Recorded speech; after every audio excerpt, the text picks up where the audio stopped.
foreigner naman ngayon, B. May birthday na naman. So ayun na nga, naimbitahan na naman ako sa isang birthday celebration. Medyo malayo-layo yung biyahe kaya ginabi na kami.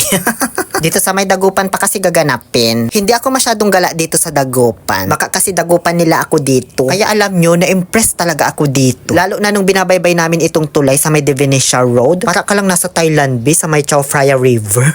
Ang ganda pala ng Dagupan, no? Kahit wala silang governor. Parang city lang din sa NCR, ganun, walang governor. Bakit kaya? Paki-explain nga sa comment section, minimum of 1,000 words.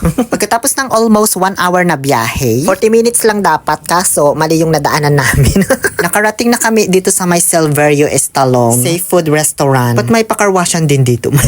Pagbaba ko sa may 3 wheels namin, nahiya man akong pumasok. Uy, kasi puro kotse yung mga nakaparada dito, B. So ayun, binilisan ko na lang bumaba at maglakad para di nila mapansin na sa tricycle ako bumaba. Tapos tumabi na lang ako dito sa my 4 wheels para kapag sinundo na ako nung nag-imbita dito sa labas, o diba, sorry.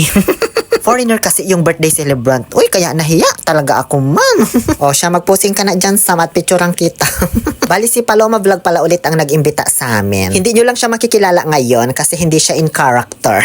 Birthday pala ng bayaw niya na foreigner from UK yata. Yun, basta sa Europe. Pagdating namin dito, syempre kumain na kami agad kasi kanina pa kami inaantay.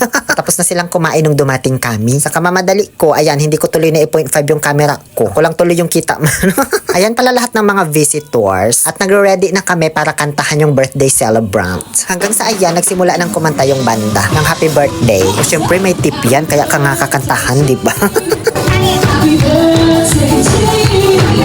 Happy birthday, happy birthday, happy birthday. Okay na yan, ikat ko na ha. Baka kasi pati happy birthday na kanta copyright pa. Igaya from our baggage band and our skiller band.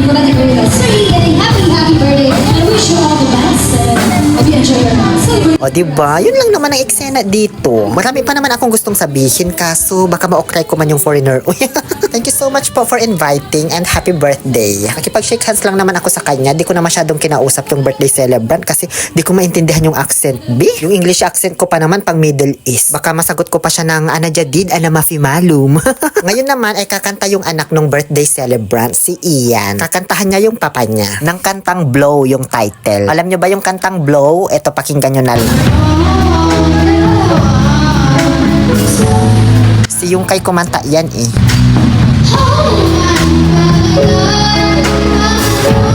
O, ngayon alam mo na kung ano yung Blow na kanta.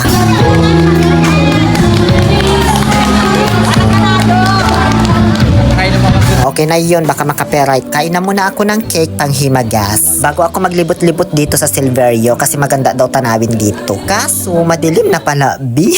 Alas 7 na pala kami dumating dito. Kaya ayun, di ko na masyadong na-appreciate yung view, lalo na dito sa may ilog. Ang ganda pa naman sana mag-picture kapag maliwanag pa. Kita mo rin dito yung tulay, kaso madilim na talaga. Maganda sana kung lagyan nila yan ng mga LED lights, no? Para maganda tignan kahit gabi. So ayun, wala kami masyadong nagawang eksena dito ni Paloma Vlog. Kasi nga madilim na. Ganyan lang ginawa ko, B. Parang nagimot-imot na naman. Habang naiinggit na pinagmamasdan itong mag-asawa. Sana may makilala din akong foreigner. Thank you so much, Paloma Vlog, for inviting. Follow nyo siya kahit di nyo siya mamukaan ngayon. Yun lamang po. Maraming salamat sa panunood. Muli, ito po ang inyong Lonely Pill Oliver Castro na wala man akong gustong sabihin ngayon. Hanggang sa muli, Dagupan City.